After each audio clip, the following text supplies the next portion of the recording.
Yes. Hello, both of you. How are you? Yes. Mic, please. Akhil గారు, ఎలా అండి ఇంత అందం? ఎలా ఎలా వాళ్ళందరూ అదే అప్పటి నుంచి మీరు కూడా చాలా అందంగా ఉన్నారు. థ్యాంక్ యూ అండి. సోషల్ మీడియాలో యొక్క బిట్ అట్లా hi hi hi hi all girls, hi boys. సినిమాలో ఒక డైలాగ్ ఉంటుంది కదా, వాడిని కాపాడుకోవడానికే సరిపోతుంది అని వాళ్ళ మదర్ జాబ్. సో అలానే ఉంటుంది ఆ ఇంట్లో పరిస్థితి. నేను అలా అనలేదు, మీరు మా అమ్మని అడగండి. అదే నేను ఎలా పోడుకుంటున్నాను మిమ్మల్ని కాదు, మేము అడుగుతున్నాం. అంటే మాకు తెలుసు కదా. లేదు, అలా ఏం లేదు. లేదు, అందరూ అందంగా ఉన్నారు. ఇప్పుడు డీల్ చేయడానికి వేరే వాళ్ళు వచ్చేసారు లైఫ్ లో కొంటారా? కరెక్ట్. సో యా, సింప్లీ అక్కడికి ఫుల్ స్టాప్ పెట్టేస్తాను నేను. సో ముందెప్పుడు మిమ్మల్ని ఇలా చూడలేదు. అండ్ అంత మేక్ ఓవర్ ఎవ్రీథింగ్ అన్నీ చేంజ్ చేసుకొని మాసీగా వీళ్ళందరూ మేమందరం కూడా వెయిట్ చేస్తున్నాం జూలై 10th. అండ్ అక్కినేని అభిమానులందరూ కూడా మా అయ్యగారికి ఒక పెద్ద హిట్ పడాలని బీభత్సంగా వెయిట్ చేస్తున్నారు. అసలు ఇంత ట్రాన్స్ఫర్మేషన్ డెఫినెట్లీ చాలా స్ట్రగుల్ బిహైండ్ ఇట్ ఉంటుంది. అండ్ ఇంత ఇంటెన్స్ ఎమోషన్స్ని కూడా ఎప్పుడు మీ ముందు సినిమాల్లో మేము చూడలేదు, ఇప్పుడే ఎక్స్పీరియన్స్ చేయబోతున్నాం.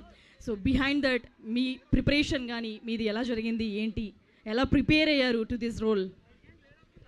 వెల్, నేను తిరుపతికి వెళ్ళాను ఈ క్యారెక్టర్ ఏంటని తెలుసుకోవడానికి. మా డైరెక్టర్ ఇంటికి కూడా వెళ్ళాను. అందరినీ కలిసి ఒక వైబ్ తెలుసుకున్నాను. కొంచెం రంగు పూసుకున్నారు. యా ఇక తిరుపతి యాస ఏంది మై ఎట్టున్నావు ఇవన్నీ నేర్చుకున్నారు.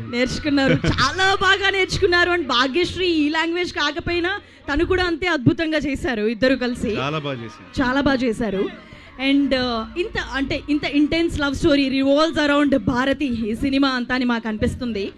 అండ్ మీ లైఫ్లో లవ్ని ఎట్లా డిఫైన్ చేస్తారు? మీ డెఫినేషన్ ఏంటి? Understanding how to love and how you want to be loved. ఈ అండర్స్టాండింగ్. ఓకే, ఆ క్లారిటీతో పెళ్లి చేసుకున్నారు అనమాట. ఎస్.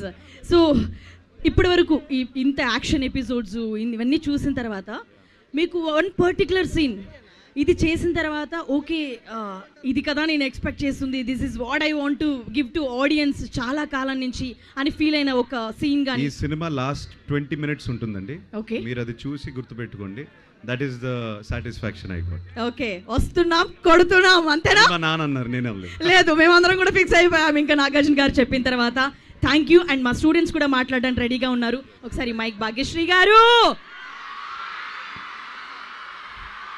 ఒక్కసారి వాళ్ళకి అలా హలో చెప్పరా, పడుంటారు మా వాళ్ళందరూ. హాయ్ గైస్, ఎలా ఉన్నారు? Hello hello. ఎస్ మీరు కూడా క్వశ్చన్స్ అడుగుదురు కొంతసేపట్లోనే.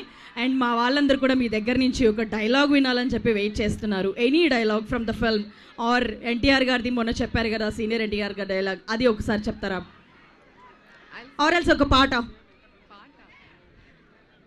లెనిన్, నీకు రాయడం రాడా? చిన్నప్పటి నుంచి చదువు కూడా రాదు. Thank you. మాకు కూడా ఎవరికి రాదు అని మా వాళ్ళు ఫాలో అయిపోయేలా ఉన్నారు. ఎవరు అమ్మాయిలు అడిగినా ఇంకేం లేదు, జాబ్ కూడా లేదంటారు. ఈ సినిమా నాయన. ఎస్. సో మీకు అంటే మిమ్మల్ని కాంతాలో చూసిన తర్వాత ఈ అమ్మాయి యాక్టింగ్ ఏంట్రా బాబు ఇంత పీక్స్లో చేస్తుంది అని అనిపించింది నిజంగా. అసలు ఒక 100 films చేసేసిన యాక్టర్స్ ఎక్స్పీరియన్స్ ఎలా ఉంటుందో అంత మైన్యూట్ ఎక్స్ప్రెషన్స్తో సహా నిజంగా చాలా ఇంప్రెసివ్ అనిపించింది. మరి ఈ సినిమాలో ఏమైనా ఇంకెక్కువ కష్టపడ్డారా? ఎలా అనిపించింది? అందరూ చాలా హార్డ్ వర్క్ చేశారు definitely, and we given it our best. So thank you so much. మరి కొద్దిసేపట్లోనే మీ మాటలను వినడానికి మేమందరం కూడా సిద్ధంగా ఉన్నాము.